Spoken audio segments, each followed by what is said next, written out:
Hi, this is Adam with Small Town Machine Shop with another auctions and yard sale finds video. As you guys probably have heard since I mentioned it in the last couple videos, went to an auction this last Sunday and picked up some stuff. So most of it's on this cart. There's an electric motor I'm not going to show because I left it somewhere. And there's a sandblasting cabinet I'll show you. I really don't mean, and I hope you guys don't take these videos as like a bragging type thing. If you're starting off your shop, especially, when you're counting on whatever little money you get in when you're first starting, auctions are a very good way to pick up some equipment to get you through.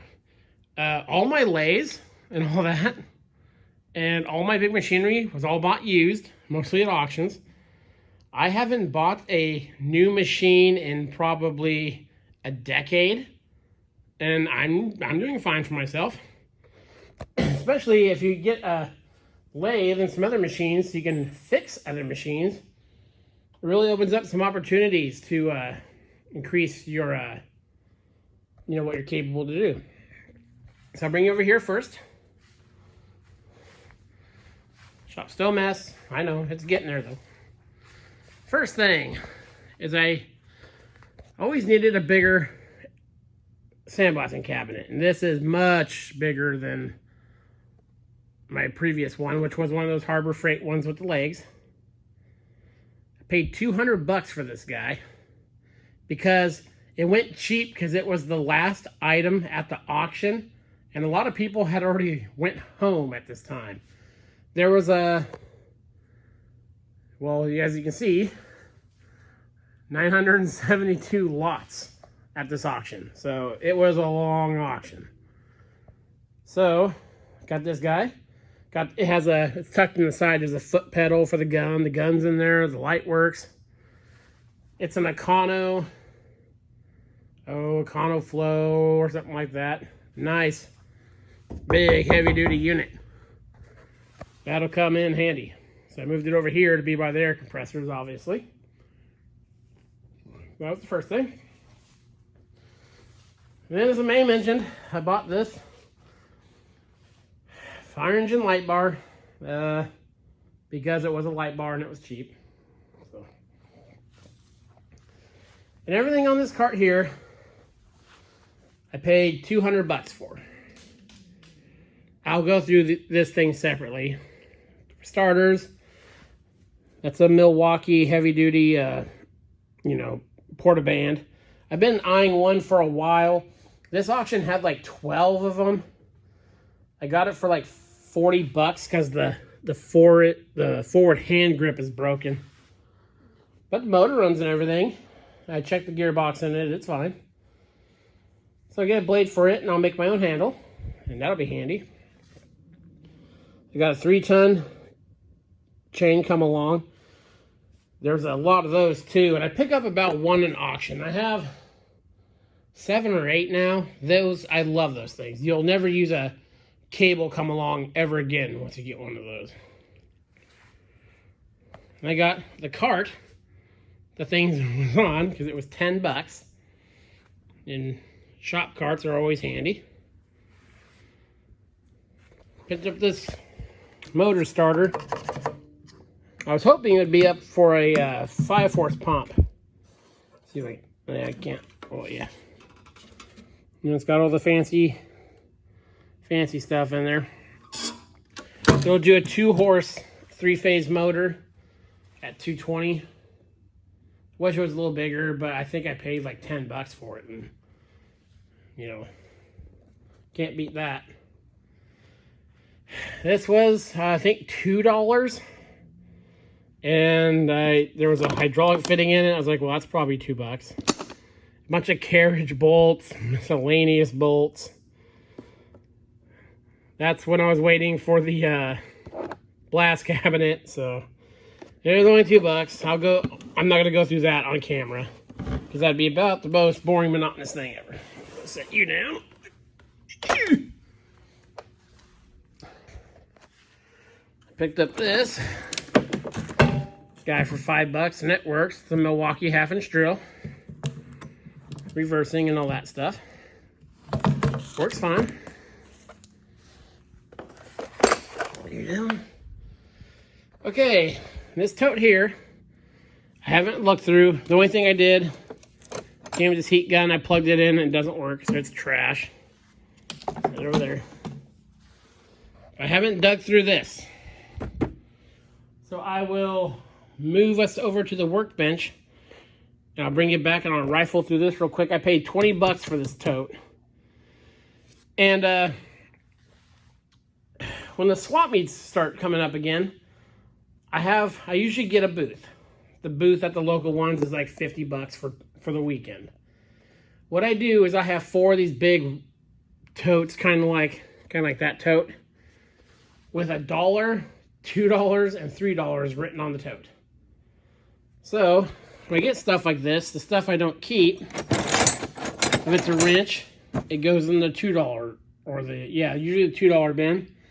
Screwdrivers go in the $1 bin, pliers go in the $3 bin. And I have 2 of my older kids man the booth. And they get a kick out of it and it pays for usually the stuff I buy at the swap meet. Okay, so I'll reposition you and I'll bring you back. Okay, I've got you on the bench. Got the tote. There's probably 60, 70 wrenches in there and some screwdrivers. So we'll go through those real quick. And I'll show you one more thing after this.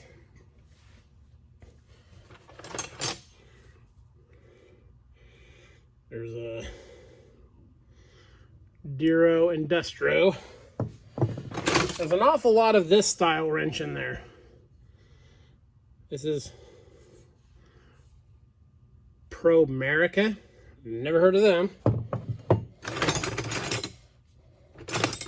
Actually, now looking through here, most of these are double-ended box-end wrenches. I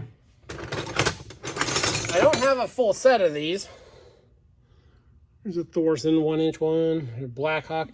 A lot of people, I don't know what it is, don't like Blackhawk wrenches and stuff. I've never had one break. Some more Blackhawk. Actually, looking through here, looks like there might be a full set of these Blackhawk wrenches. That'd be nice. I'll set those aside and keep those. The Proto.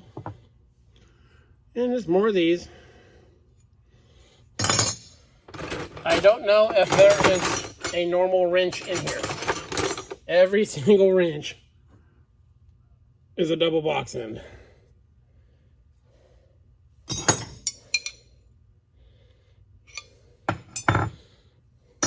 It's interesting, you find a lot of tool brands you've never heard of before. Oh, there's a bunch of these in here. These automatic wire strippers.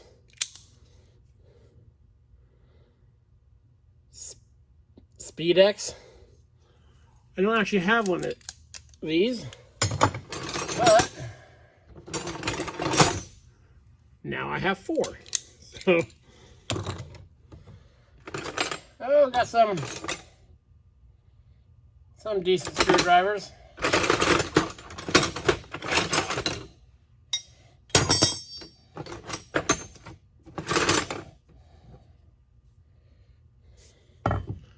Got a Irwin. Its tip's not bad. That'll be a good one.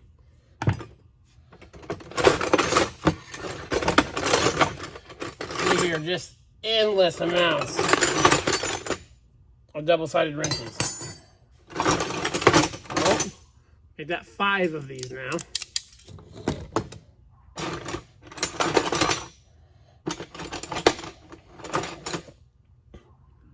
Nice Stubby Klein. I like these Vaco ones. It actually has interchangeable tips. That's kind of cool. And the rest of it is just so many endless boxing wrenches. I'm going to stop the video real quick and take out the ones I'm going to keep. And I'll bring you back. Okay, so I went through it. And this is what I'm going to keep. There's 40 double-ended wrenches here, all the way up to 1 inch. mostly Blackhawk, some Williams in there, a couple Snap-ons. So, at $20 into the box, there's 40 double-end wrenches. I'm already okay with that. There's a general, these little pin-type screwdrivers. It's really one of those really small little ratchets. These really big Phillips and Flathead Z-bin drivers. Those will come in handy. And 2 of these are good, so I'll keep both those. I'll clean up the other ones and see if I can free them up. That way I can sell them. Okay, I'm going to take you down from the mount here real quick. Oop, there we go. There's 10 or so screwdrivers. There's a lot of these. They have really big flat blade and Phillips tips for how small they are. So there's a Weehaw. I've never seen a Armstrong screwdriver before. So yeah, about 40 usable tools for 20 bucks. I'll take that. This will get dispersed. Now these wrenches here, these Westwards, made in Taiwan, these seem like really nice wrenches. I mean, they look very, very similar to a Craftsman. Like, could have came from the same factory. Same, little rough wrinkle finish. Same raised part for this. They feel and look exactly like a Craftsman wrench. And there's quite a few of them in there.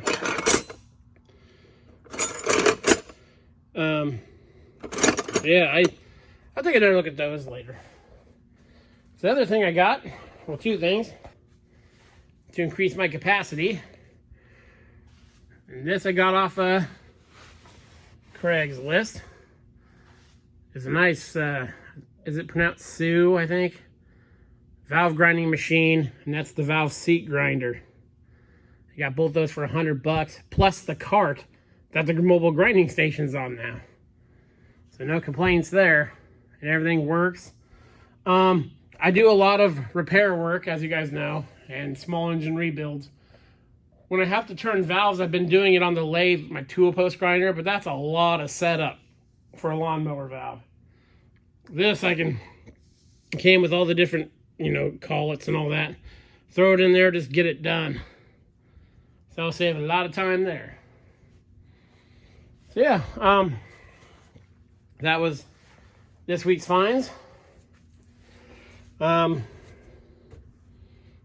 not bad for 20 bucks. Again, you can really build, I'm sure all these won't end up in my toolbox. I'll make a set. If I have 2 complete sets, which there's a lot of Blackhawk ones there, I might, put 7 or 8 of them together and do like a giveaway thing. Because they're all like, this came from the local nuclear power plant. I know their auction number. The amount of money that's wasted there that shows up at an auction is unbelievable. A quick little story. I know this video is getting a little long. There was 4 years ago, a brand new Ballard industrial 200 horse electric motor in the shipping crate. Still had the paperwork in it. And they had sent it to the auction.